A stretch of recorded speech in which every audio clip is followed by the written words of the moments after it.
Pemirsa masih di IDX Sesung Closing dan kami juga masih menggunakan Anda untuk bisa berpartisipasi di WhatsApp interaktif kami seperti yang tertera di layar televisi Anda nantinya. Langsung saja kita akan coba lihat pemirsa 4 saham pilihan yang direkomendasikan. Dapat Anda saksikan grafis di layar televisi Anda dari perindustrian ada Astra International. Hari ini direkomendasikan buy on weakness, supportnya ada di 4630 dan resistennya di 5425. Astra di perdagangan sebelumnya pergerakan penguatan mengejutkan, setelah sekian lama akhirnya Astra menembus di atas level 5.000-an kembali. Kemudian cuan akumulasi buy 1350 hingga 1725. BRMS dari energi ada akumulasi buy juga 386, 510 barang baku maksud kami. Kemudian ada ESA trading buy, supportnya di 595, resisten hingga ke 700. Astra, cuan, BRMS, dan ESA, dan lagi-lagi keputusan investasi tetap ada di tangan pemirsa IDX Channel. Pak Andri, kita lanjutkan kembali Pak, 4 saham pilihan yang direkomendasikan ada Astra International. Pak Andri, di perdagangan sebelumnya lonjakan yang terjadi cukup signifikan Pak Andri. Hari ini berbalik ke arah melemah, tapi level 5.000 tampaknya masih mampu ditahan. Sudah cukup lama rasanya ICI tidak menyentuh ke level 5.000-an kembali. Pak Andri, analisis dan pertimbangan rekomendasi ICI. Ya, kalau lihat emang sekarang ini emang lagi trennya saham konglomerat ya, Mas Devi. Jadi emang saham konglomerat ini tetap banyak yang diangkat ya, dari beberapa Astra, Barito, Bakri juga kemarin, dan beberapa saham lain, Andaro juga ya. Jadi kalau lihat memang ini kenaikan pertama sejak awal Januari ya, ini break 4950, tambah juga mungkin ini sentimennya ke Gias ya, ke Parma Mobil nanti yang di BSD di sampai seminggu ini. Jadi emang kalau lihat kan emang sekarang ini lagi perang ya, price war untuk untuk otomotif, terutama EV ya, electric vehicle. Jadi saya pikir antara di mobil Jepang dan mobil China aja sendiri ini memberikan juga momentum juga untuk Astra juga untuk produknya ya, terutama dari Toyota sendiri untuk bisa mengenjot penjualan untuk hingga akhir tahun ini, karena kan akhir tahun yang terbesar kan pameran kan ini kan dari Gias ya. Jadi emang ini saya pikir memberikan momentum ya, karena meskipun sekarang tren kenaikan dari penjualan EV dari China sendiri meningkat, tapi tetap overall kan masih Astra masih tetap mendominasi ya. Jadi artinya tambah juga kan kinerja di anak usahanya juga bagus ya, mungkin juga kita lihat nanti kuartal 2 ini mungkin membaik ya, pendapatannya mungkin ekspektasinya dari dividen ya mungkin ya, depan-depannya. Tapi kalau saya lihat sih emang fund manager ya, saya pikir udah kehabisan ide ya untuk memburu saham bagus ya, paling yang baru next tuh 6 bulan ini ya Astra International. Buy on weakness di level berapa Pak untuk Astra?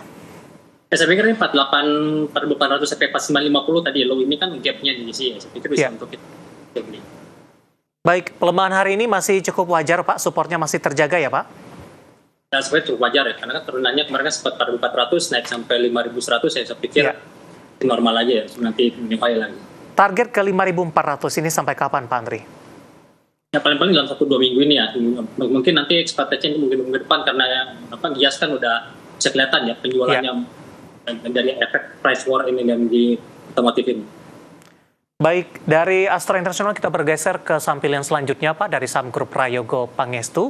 Anda rekomendasikan cuan, akumulasi buy tadi, supportnya di 1350, resistennya hingga ke 1725.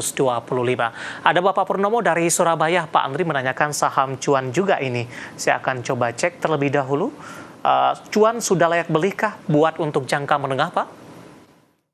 Ya sebenarnya kalau melihat sentimen jangka menengah sih mungkin volatile ya. Biasanya saham yang habis stock split biasanya akan mengalami penyesuaian ya di market, karena jumlah sahamnya akan tambah banyak 10 kali ya. Tapi kalau lihat sentimen sekarang, harga batubara sekarang udah loncat dari $109 sekarang ke 113, ditambah juga dari sentimen grup cuan sendiri, Barito sendiri, cuan ini kasih masuk ke MSCI mungkin di awal Agustus, saya pikir ini memberikan peluang juga. Berarti artinya emang secara teknikal pun sama, jadi 1, 2, 3, jadi ini sentimennya masih peaknya belum selesai, jadi artinya masih ada sekali lagi di atas 1795 setelah kemarin stock split. Jadi artinya ada penurunan sekarang, yang paling yang perlu kita waspadai memang ada gap di 1445, ini agak berat makanya naik. Jadi meskipun harga full naik, tapi karena ada gap 1445 dia agak tertahan. Jadi kalau ada 1445 sampai 1500 ini saya pikir bisa untuk ajang cicil beli ya, untuk sebelum nanti rally lagi di atas 1795. Baik. Hari ini melemah di 0,33% di 15.30 dan tadi sekaligus menjawab pertanyaan Bapak Purnomo dari Surabaya. Kita bergeser ke saham pilihan selanjutnya Pak. Yang ketiga dari barang baku ada BRMS, hari ini tertekan di 1,83% dan Anda juga rekomendasikan akumulasi buy untuk BRMS. Ya, kalau BRMS kan pasti tentunya kita lihat harga gold ya. Beberapa kali kita tepat prediksinya ya kan masih bolak-balik kemana-mana ya. Masih 3250 sampai dengan 3.450 dolar per ounce untuk gold. Jadi artinya juga ya mau tidak mau ya, tapi kan arahnya tetap naik, zigzag naik. Jadi artinya juga BRMS tetap diakumulasi. Jadi selama masih gold masih di atas 3.300 dolar per ounce, saya pikir juga BRMS tetap bertahan di atas 400. Jadi kemungkinan kalau nanti the next-nya minggu depan ada the Fed meeting, nanti ekspektasinya kemungkinan dovish ya, kemungkinan gold bisa menuju 3.500 ya, berarti mau tidak mau BRMS bisa menuju ke tertingginya all time high-nya di 5.510. Baik. Peluang ke 500 masih cukup terbuka lebar. Tadi resisten Anda masih di 510 ya, Pak? Ya, ke all time. Halo Pak Andri? Ya, masih di 510 untuk all time high. Jadi kalau jangka menengah sih seharusnya bisa break 510 sampai dengan 650. Baik. Ya, dari BRMS kita bergeser ke saham pilihan terakhir Pak, ada ESA, tapi lebih ke arah trading buy Pak. Pertimbangan trading buy untuk ESA, terutama dari sisi teknikal, hari ini ditutup menguat di 635, 2,42% untuk ESA. Ya, ESA juga salah satu saham energi ya, dari minyak ya, juga ada amonia juga ya, yang agak telat ya. Jadi kalau kita lihat kan saham-saham lainnya sudah naik duluan ya, teman-teman dia masuk di bawah. Dan kemarin baru break resistnya di 620. Tadi kalau nggak salah saya lihat tadi sebelum closing dan 645 ya. Jadi saya pikir ya ini bisa menuju ke mungkin naiknya terbatas, tapi bisa dimanfaatkan untuk kita trading aja di 670 sampai dengan 700 untuk jangka pendek. Pelemahan sudah cukup dalam terjadi Pak pas April trading halt, kemudian kebangkitan dari ESA belum terlalu signifikan. Dari posisi teknikal apa yang bisa dicermati Pak dengan arah pergerakan ESA usai koreksi dalam di April lalu? Ya pastinya kan kalau ESA ini kan melihatkan dari harga minyak. Minyak sedang konsolidasi ya, masih range antara 65 sampai dengan 68 ya. Saya pikir ESA pun mungkin akan naik lagi. Di sini juga kalau lihat dari dari technicalnya sih harusnya sih sudah oversold ya. Jadi untuk minyak. Jadi artinya dan juga membentuk double bottom itu yang penting. Double bottom jadi seharusnya ESA bisa menuju di sini ke 800 sampai dengan 1000 lagi ya untuk 1-3 bulan ke depan. Baik. Jadi saya pikir ya posisi sekarang harga di 635 ya saya pikir masih cukup menarik ya, karena posisinya malah triple bottom ya. Ada juga, jadi artinya sangat strong ya. Apalagi sentimen minyak pun kalau kita lihat bisa di atas 70 lagi, dan juga memberikan momentum juga untuk ESA. Baik, 4 saham pilihan yang direkomendasikan ada Astra International, Cuan, BRMS, dan ESA, dan lagi-lagi keputusan investasi tetap ada di tangan pemirsa IDX Channel. Pak Andri, kita hold kembali Pak. Saya akan coba sampaikan terlebih dahulu update penutupan perdagangan di sesi kedua hari ini dan juga beberapa informasi grafis yang berhasil dihimpun oleh tim redaksi kami. Dan pemirsa, di penutupan perdagangan di sesi kedua hari ini, harga saham gabungan ditutup di zona hijau, menguat tipis di 0,17% dan masih bertahan di atas level 7.500-an, di mana posisi penutupan hari ini di 7.543.503. Intraday terendah hari ini di 7.515.125, level tertinggi intraday di 7.552.775. Langsung saja kita ke grafis yang pertama, pemirsa. Kita akan coba lihat posisi penutupan beberapa indeks lainnya di tengah fluktuasi indeks harga saham gabungan di sepanjang perdagangan hari ini. Ya, ke grafis yang pertama, MNC 36 tertekan di 0,65%, Jakarta Islamic Index melemah di 0,23%, LQ45 ditutup di zona merah di 0,66%. Selanjutnya rotasi pergerakan sektoral. Keuangan masih memimpin penguatan di 1,66%, infrastruktur juga menguat di 1,29%, transportasi dan logistik melemah di 1%, kesehatan tertekan di 0,73%. Grafis selanjutnya saham-saham yang hari ini menjadi penopang indeks harga saham gabungan yang masuk ke dalam deretan top gainers, pemirsa. Prayogo Pangestu ada BRPT ditutup menguat 2480. BRPT melesat hingga 11% hari ini. WiFi rebound di 2850. Kemudian ada Mina menguat di 128 dan Toba ditutup di zona hijau di 1110. Terakhir Saham-saham yang hari ini menjadi pemberat adalah BMRI dari perbankan Big Cap, melemah ke 4.690, BBRI tertekan ke 3.880, sementara PT RO melemah ke 3.620 dan GoTo. Saya akan coba update posisi GoTo di penutupan sesi kedua hari ini, di mana GoTo ditutup di level 58 ya. Dapat Anda abaikan grafis di layar televisi Anda, bukan 68, tapi Rp58 per sahamnya untuk GoTo hari ini. Update penutupan sesi kedua hari ini, dan semoga bisa menjadi salah satu referensi untuk Anda.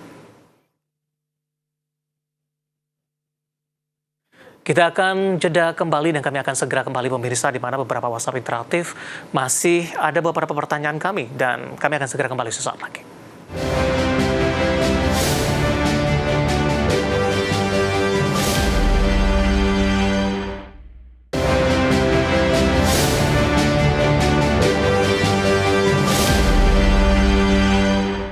Kita sudah sampai di segmen terakhir, dan terima kasih untuk Anda yang masih bergabung bersama dengan kami. Pak Antri, kita lanjutkan kembali. Bapak Jason dari Jakarta, emiten rumah sakit Pak, Medikaloka Hermina Tbk, penutupan hari ini 15.40, intraday tertinggi 15.80. Pertanyaannya adalah, seberapa besar peluang HEL untuk masuk atau lanjut tembus di 1.600, Pak? Ya, kalau dilihat sebenarnya untuk HEL sendiri, ini ya, saham sendiri bisa membentuk pola inverted launcher, jadi emang udah bikin double top ya di 17.20 ini. Harusnya sih orang turun dulu ya, karena emang udah capek juga, karena kan dari 9.20 2 bulan yang lalu sekarang sudah di 17, hampir naik 100% ya dalam waktu setahun ini. Jadi artinya ya emang kuatnya di sini untuk agar lawan koreksinya di sini bisa di demand areanya ada di 14.50 sampai 1.300. Jadi emang itu acara untuk beli. Jadi meskipun minggu depan pun ada tendek rebound, karena itu ada gap 16.600, saya pikir terbatas ya. Jadi ini koreksi A, nanti minggu depan ada rebound dulu, nanti setelah itu minggu depannya lagi, kemudian mungkin dia akan sell out lagi, nanti menuju di bawah 14.50 sampai 1.300. Jadi kalau kita mau invest, ya mendingan kita belinya di 1.300, 1.450 ya untuk range. Baik. Selanjutnya, tidak menyebutkan nama dan lokasi, Pak, menanyakan saham Meri, emiten pendatang baru, sudah masuk di harga penutupan kemarin, hari ini turun dalam kembali, arahnya akan kemana, Pak? Masuknya di 388. Di 388 ya. Jadi ini sih bisa dua arah ya. Jadi kalau di sini sekolah dari volume sih harusnya sih turun dulu ya, karena di sini kemarin dia naik pun juga, tapi tidak dukung volume, dan turun pun kemarin malah sempat naik ada volume. Jadi artinya ini kemungkinan kemarin naik sampai dengan 400 per 20 ya, itu koreksi B. Jadi lebih bagus sih kalau kita mau masuk Meri, mendingan di bawah 298 ya. Jadi emang agak rawan, ini range-nya cukup lebar ya, dan juga mungkin akan liar juga karena kelihatan marketnya sudah mulai distribusi. Jadi hati-hati untuk yang menengah bisa di bawah 298 sampai dengan sini ada sampai dengan harga 30 ya untuk dalam. Bapak Dedi dari Padang, Sumatera Barat menanyakan saham properti, Pak, menanyakan saham Dimas ini nyangkut di 146, Pak. Ada peluang ke 150 tidak? Ya, kalau di Mas ini kan sama seperti tadi ya, habis stock split ya, habis stock split bisa juga penyesuaian. Yang pengesahan juga setelah berapa lama ya, sejak bulan 5 jadi ya. Jadi artinya sudah 3 bulan, ya saya pikir wajar dulu pola up ya, tetap tangkir ya. Jadi ini sekarang membentuk pola handle yang gagangnya. Jadi saya pikir ini kalau dilihat memang harusnya bisa menuju di 140 sampai 44 ini untuk kita cicil beli, nanti baru kita yuk menuju ke 160 sampai 140. Jadi kalau dibilang bisa dibalik lagi ke 160, karena memang masih ada gap di 175 ya. Jadi artinya kecenderungan sih untuk tingkat menangannya masih menuju 160 sampai 175. Baik. Bapak Doni dari Lampung, Pak, menanyakan saham CDIA, Pak, sudah pegang dari harga IPO. Saya harus hold sampai level berapa? Kemudian level profit taking yang direkomendasikan. Ya sebenarnya kalau lihat dari volumenya juga ditambah yang ini, sepertinya ya tergantung kebutuhan ya. Jadi kalau saya pribadi sih saya akan holdnya sampai September ya. Iya. Kenapa? Karena nih cycle-nya bagusnya sampai September. Bisa ada 2 bulan lagi. Jadi artinya kenapa? Karena memang ini polanya sama dengan brand dan juga ada cuan dulu ya. Jadi benar ternyata kemarin ada 500 kali oversize grad.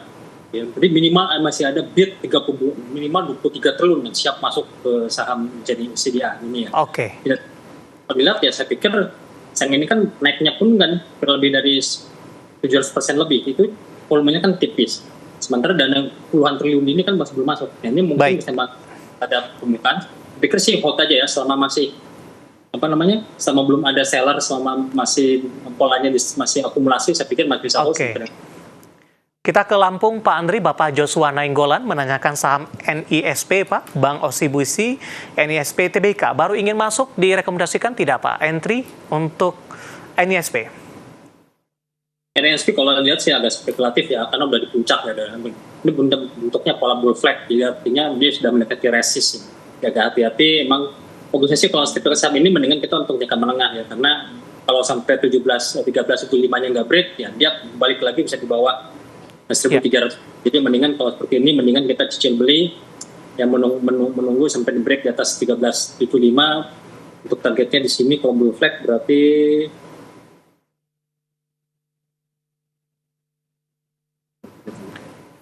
Halo Pak Andri, suaranya Pak?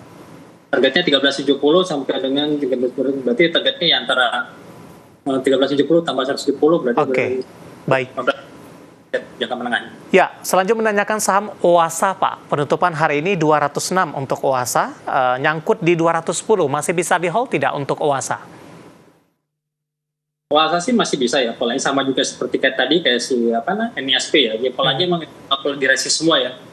Ya karena ini kan fraksi 4, polanya nggak lagi. Jadi kalau misalnya mau sabar kan ini kan volumenya tinggi. Jadi artinya ini ada fund masuk atau misalnya ada big player masuk. Jadi ya. Kalau atas 218 ya targetnya di sini 17, 30, 40, 40. Jadi 250, 260 ya targetnya untuk bisa keluar. Jadi bagusnya sih untuk di atas 1 sampai 2 mingguan ya untuk puasa.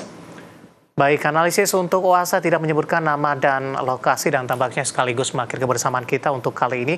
Sebenarnya masih ada beberapa pertanyaan, Bapak Rory, Bapak Fikri di Jakarta, kemudian juga Bapak Sihotang dari Medan. Kami mohon maaf, silakan bergabung bersama kami kembali di waktu dan di yang sama di perdagangan pekan depan. Pak Andri, terima kasih juga sudah berpartisipasi. Sehat selalu, Pak.